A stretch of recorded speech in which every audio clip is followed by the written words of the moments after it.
Good morning, everyone. Welcome to our daily devotional. This morning, we're going to move into Psalm 25. Before we look at the actual content of it, just a word about the structure of it. It's a wonderful piece of Hebrew literature. It's one of those psalms that is what's known as an acrostic psalm.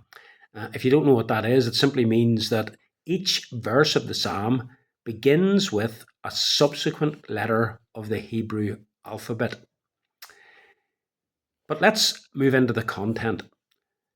The first 7 verses, if you take time to read them, you will see are a prayer for help that arises out of some distressing circumstances that the psalmist finds himself facing in life. And as should always be the case for the child of God, so it is the case for David here.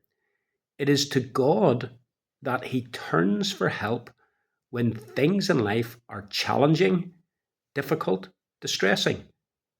To thee, O Lord, do I lift up my soul. Now, at this point in his life, things are difficult, but David directs his thoughts to God.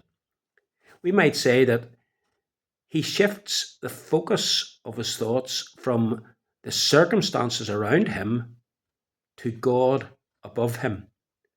And in doing that, he also confesses his ongoing trust in the Lord, even in the midst of the difficult circumstances that he's facing.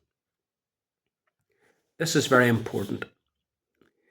You see, his difficulties in life, and whatever those difficulties were, we're not sure, and it's maybe a good thing because it means that it being a general statement, we can apply this to any difficulties and hardships in life that we face.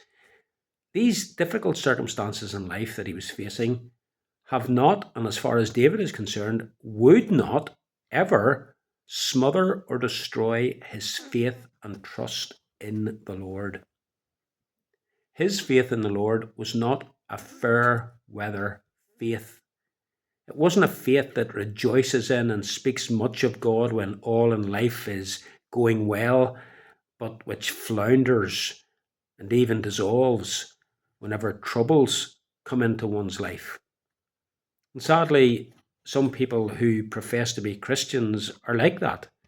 Their so-called faith is the faith that Jesus portrayed in the parable of the sower, in the second type of soil, the shallow soil.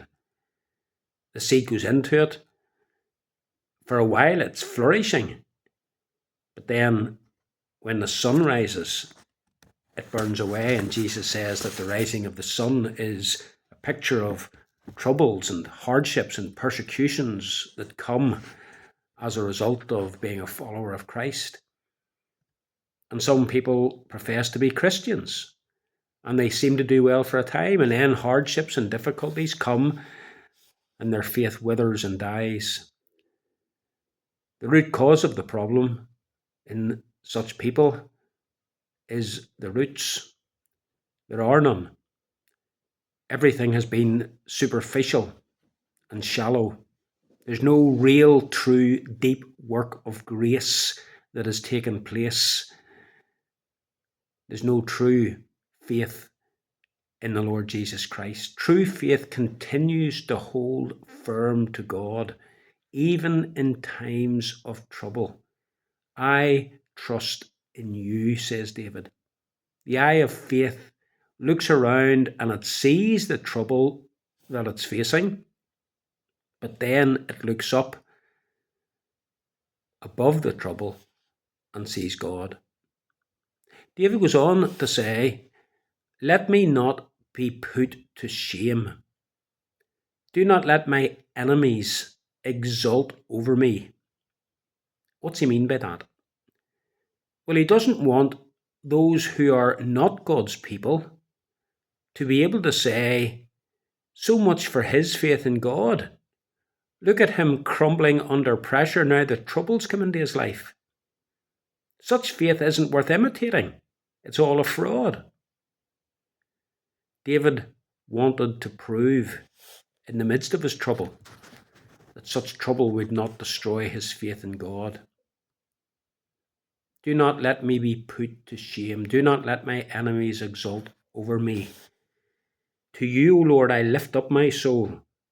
O my God, in you I trust. So, brethren, let us learn from the opening words of this psalm that when trouble comes into life, and troubles do come into our lives, as we all know, when that happens, let us look beyond the trouble to our God, and let us say with the psalmist, in thee do I trust. May God help us to keep looking to him as we journey through life. Every blessing.